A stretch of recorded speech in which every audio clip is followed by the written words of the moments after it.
Hey, Brenda, it's good to see you. And Andy, missed you last time. So can't really talk about what Brenda and I talked about, but maybe she can tell you about it, because it was kind of confidential, but it was pretty good. So ask her, okay? So with your permission, and Brenda said I could, I'm going to tell you a story today.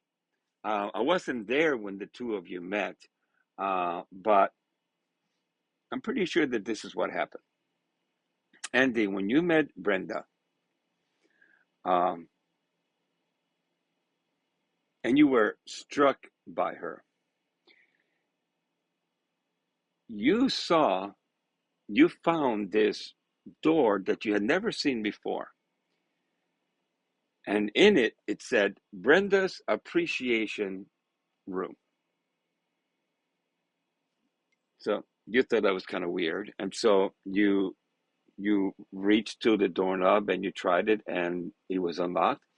And so you went ahead and opened the door, and there inside, it was just a plain room, no furniture or anything, but written on the wall were things on the all four walls were things about um, Brenda that you really appreciated.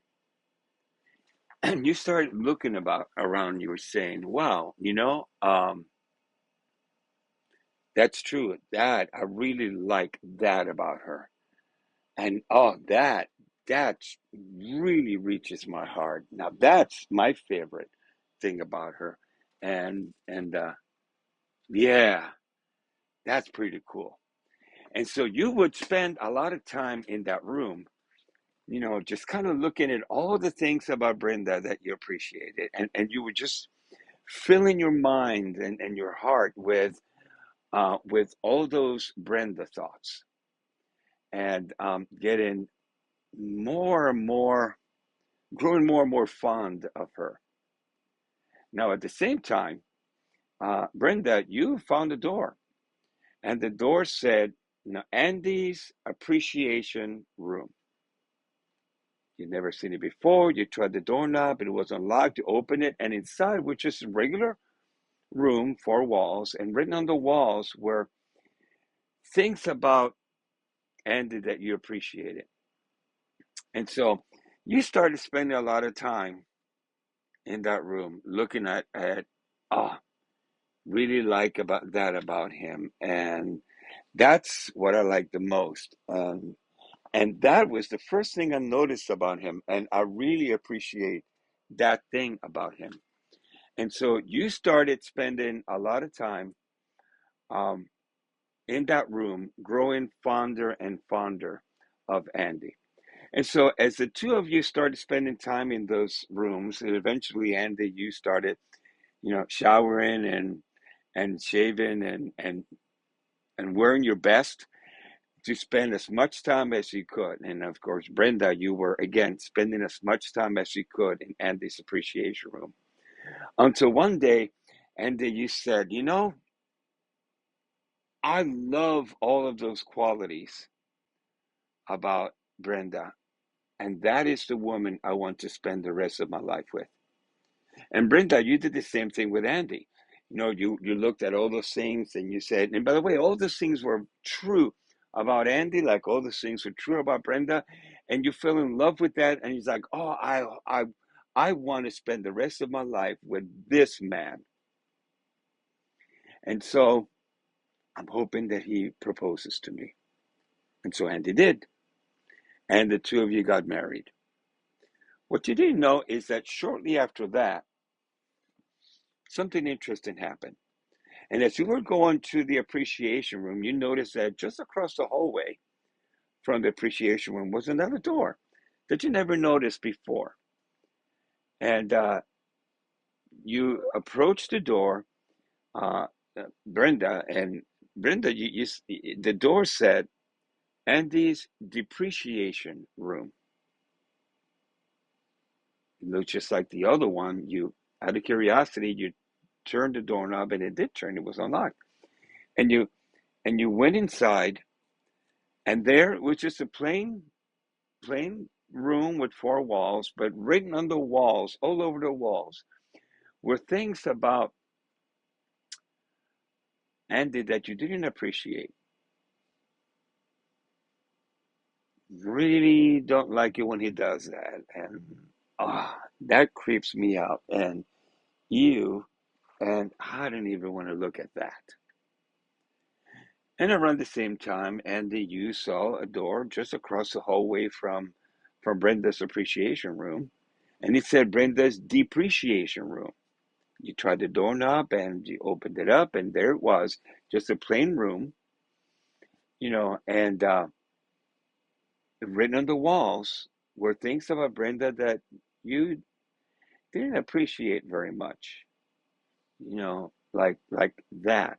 And let's not even talk about that. And that's the thing that scared you the most. But that's the thing that worried you the most. And so you realized that as you were together, spending time together, you could either be in one room or the other. And on good days, you would find yourself in the appreciation room and taking all that stuff in. But inevitably, every single time that you would have an argument, each of you will find yourself in the other partner's depreciation room. And after a while, you got comfortable. And the truth is, when you guys came in to see me for counseling, I remember, Brenda, you spoke first. You're like, Bill, come with me. And so you took me to Andy's depreciation room, and you started saying, "See that? Can you believe that? And have you ever seen anybody do that?" And I'm taking it all in. And in the meantime, Andy's like, "Psh, Bill, over here." So I'll go over, and Andy's like, let me show you a room." And Andy, you took me into Brenda's depreciation room. And you were showing me everything about that room that you didn't appreciate about Brenda. And as I was going back and forth from room to room, I noticed that in Andy's depreciation room, Brenda, you already had an easy chair. You had a decaffeinated coffee table, you know, with Better Homes and Gardens magazines on top of that. You grew comfortable in that room.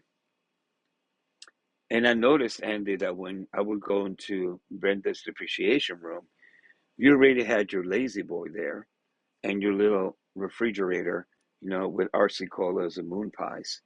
And you got comfortable also. And as you spent hours looking at all those things which were true about each other, filling your minds with all the things that you did not like about the other one. Unbeknownst to you, the room started moving and the two doors started getting closer and the hallway started disappearing. And little by little, while you were in that depreciation room, those walls united into one. So after a while, your heart grew cold. Your mind was filled with all of that. What you did is that you went ahead and opened the door and found yourself in the appreciation room. And you went, each of you, what happened? What happened to the hallway? And the same thing happened with you, Brenda, both of you. And then it dawned on you the fact that all of a sudden, for the rest of your lives, your married lives, you had a you only had two options. You could either be in the appreciation room or the depreciation room, and there was no middle ground. Um, and so, as I noticed all of this, I started in counseling. I was saying stuff like, "Can we look into the appreciation room and see what you guys appreciate about each other?" And the truth is, everything that was in the depreciation room was true. whether it was Andy or whether it was Brenda. And everything that was in the appreciation room was also true, whether it was Andy or whether it was Brenda. But you have a choice as to which room you're going to be living in. So if you choose to go into the appreciation room, you're not denying the existence of the depreciation room. Nobody's going to fight you with that. I mean, that is true about each other. But you're purposely choosing to focus on the things that you appreciate about each other. And that's, I mean, when I found out um, about the story, and by the way, the inspiration, you can read below where the inspiration for this story came from. I decided to try this out. And so I moved my lazy boy and my refrigerator with my moon pie and my RC cola into the appreciation room, my bride's appreciation room. And I started spending a lot of time. But also noticed that whenever she and I would argue, not if, but when she and I would argue, briefly I would find myself in the depreciation room. And I was conscious of that. And I would go, whoa, hold on. I mean, sure, it would happen after our fights. And I would go, whoa, what am I doing here? And so I would immediately open the door and go into the appreciation room. And let me tell you, if you spend more time in the appreciation room than the depreciation room, and I'm not saying that this is going to happen with you, but this is what happened with me. I'm spending a lot of time in the appreciation room, and one morning I'm having breakfast with my bride. And by the way, I cook. I love to cook. It helps me relax, and I love to be creative with it. And so I had made breakfast, and I had made the bacon just exactly how she liked it. And that was I remember as if it had happened this morning. I was sitting across from her, and I was watching her, eat, and we're talking or whatever. And I'm doing a lot of listening, because she's, the perfect couples or the ideal couple according to studies is the one that once talks a lot and the one listens a lot. And so she's very vivacious and very vibrant. And I just like to listen and I like to just take in what she's saying.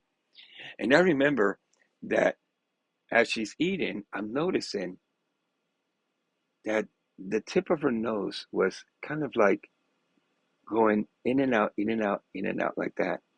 And I was like, oh my gosh, I remember that.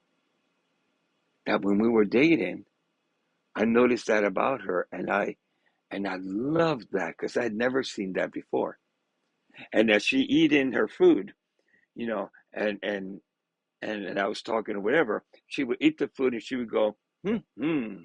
She would do that little sing-songy, and I'm like, oh my gosh, that's another thing that was on the wall, the appreciation wall, that I fell in love with. And then she started crunching on the bacon, and I had learned how to fix the bacon exactly how she wants it. She likes it extra crispy. And I knew that when she would crunch on it, they would bring her pleasure. They would be like, mm-hmm. And let me tell you,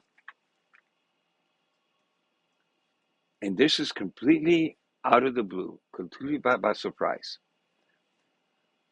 I fell in love with her all over again. And I was shocked because I was thinking, I mean, we've been married over 40 years now. And I was thinking, if I were to graph something like this, here's my magic marker. I use my invisible board. You know, the I'm thinking that our love that I have for her is going to be like pretty high, right? And then the honeymoon and whatever. And then after, as years go by, then love would do this, right? We would just get busy with life and with raising kids and with work and whatever. And so by the time we're down here in our 40th anniversary, 50th, 60th anniversary, we're just kind of being with each other.